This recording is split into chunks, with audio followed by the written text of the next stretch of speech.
क्या होगा, उसको अपने आप को ऑर्डिनरी या नॉन ऑर्डिनरी रेजिडेंट प्रूव करना है।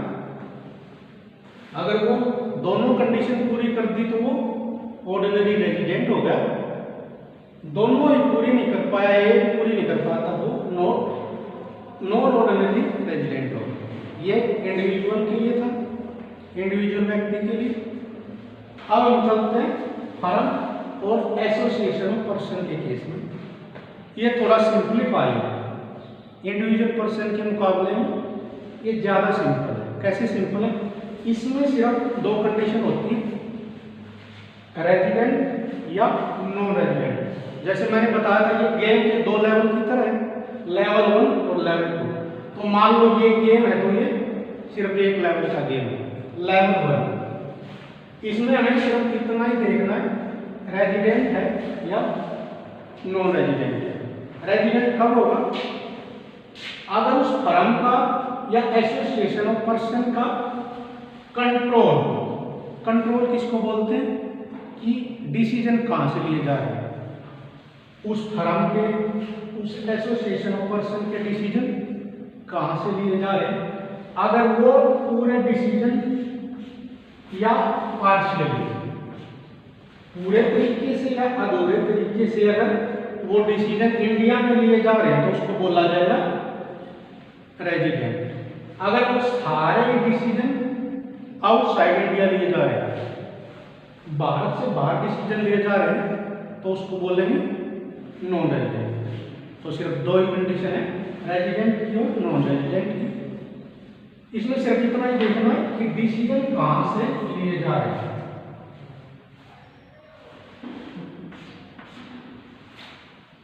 कंप्लीट या पार्शियल डिसीजन अगर भारत में लिए जाएंगे तो रेजिडेंट, और कंप्लीट डिसीजन आउटसाइड का नॉन रेजिडेंट। ये थी फर्म और एसोसिएशन ऑफ पर्सन के केस में। अब एक और कैटेगरी आ गई HUF। आप इसके फुल फॉर्म से आसानी से समझ जाएंगे, Hindu undivided family. Hindu undivided family किसको बोलते हैं, आपने अभी तो ये कंसेप्ट थोड़ा कम होता जा रहा है। आपने देखा होगा संयुक्त परिवार में एक बिजनेस होता है जिसमें सारे घर के मेंबर उसी बिजनेस के में पार्टिसिपेशन करते हैं, और एक घर का मुखिया होता है जो उसका डिसीजन लेता है, उसको बोलते हैं हिंदू अनडिवाइडेड फैमिली। तो इसमें परिवार के सदस्यों को दो कैटेगरी में बांटा होता है, एक कर्ता जो कि सारे डिसीजन लेगा, घर के जो बाकी सदस्य होंगे उनको हम बोल लेंगे सिर्फ मेंबर। इसमें हमें रेजिडेंट और नॉन रेजिडेंट निकालना है। रेजिडेंट नॉन रेजिडेंट निकालने के बाद में फिर हमको ऑर्डिनरी और नॉन ऑर्डिनरी रेजिडेंट ये कंडीशन भी निकालनी है। यानी कि अगर हम गेम मान रहे हैं इसको, तो इस गेम में दो लेवल होते हैं। फर्स्ट लेवल है रेजिडेंट नॉन रेजिडेंट, और दूसरा लेवल क्या होगा, ऑर्डिनरी नॉन ऑर्डिनरी रेजिडेंट। अगर रेजिडेंशियल स्टेटस देखते हैं, रेजिडेंट है या नॉन रेजिडेंट है, उस केस में वही कि पार्शियल या फुल डिसीजन अगर इंडिया में लिए जा रहे हैं तो उसको बोला जाएगा कि कंट्रोलिंग इंडिया है, और वो प्रेसिडेंट माना जाएगा इंडिया का।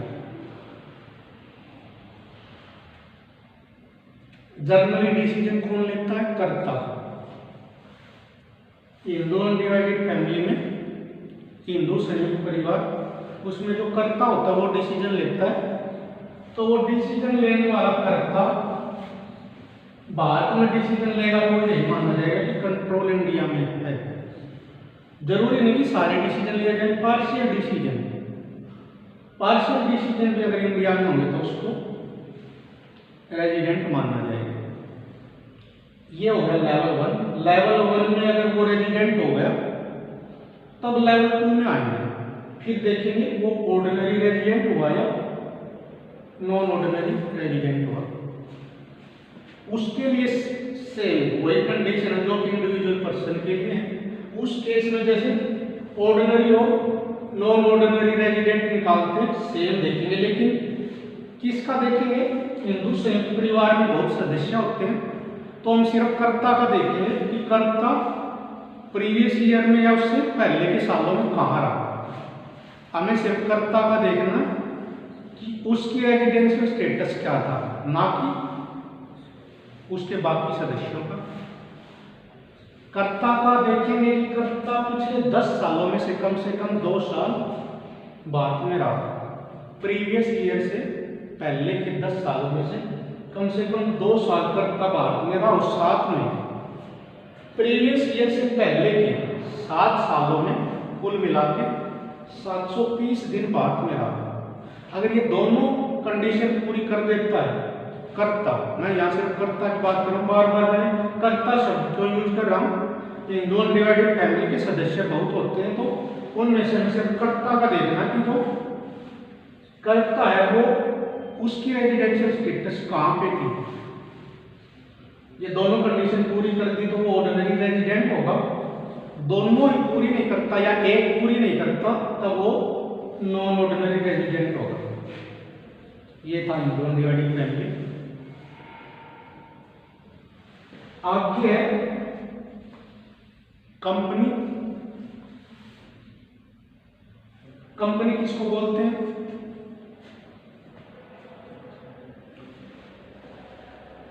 कंपनी होती है जिसमें कुछ सदस्य मिलकर लाभ कमाने के लिए कोई बिजनेस करे। ये तो जनरल बिजनेस है, किसी भी प्रकार का बिजनेस, लेकिन उसको कंपनी कब बोल लेंगे? अगर वो कंपनी एक्ट के अंदर रजिस्टर है तो तब उसको कंपनी बोलेंगे। रजिस्टर वो इंडिया में भी हो सकती है, आउटसाइड इंडिया भी हो सकती है, अलग अलग एक्ट है। इंडिया में जो है वो इंडियन कंपनीज एक्ट 2013 जो अभी 2013 में बदला, पहले 1956 था। उसके अनुसार रजिस्ट्रेशन होता है कंपनियों का। अगर वो रजिस्ट्रेशन इंडिया में हुआ है तो वो इंडियन कंपनी होगी, रजिस्ट्रेशन आउटसाइड इंडिया तो फॉरेन कंपनी होगी। कोई इंडियन कंपनी को तो हम रेजिडेंट ही मानेंगे। अगर किसी भी कंपनी का रजिस्ट्रेशन इंडिया में हुआ है तो उसको हम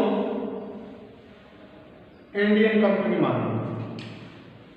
और अगर वो फॉरेन कंपनी यानी वो उसका रजिस्ट्रेशन इंडिया से बाहर है तब क्या देखेंगे? फिर ये देखेंगे उसका कंट्रोल कहां से है।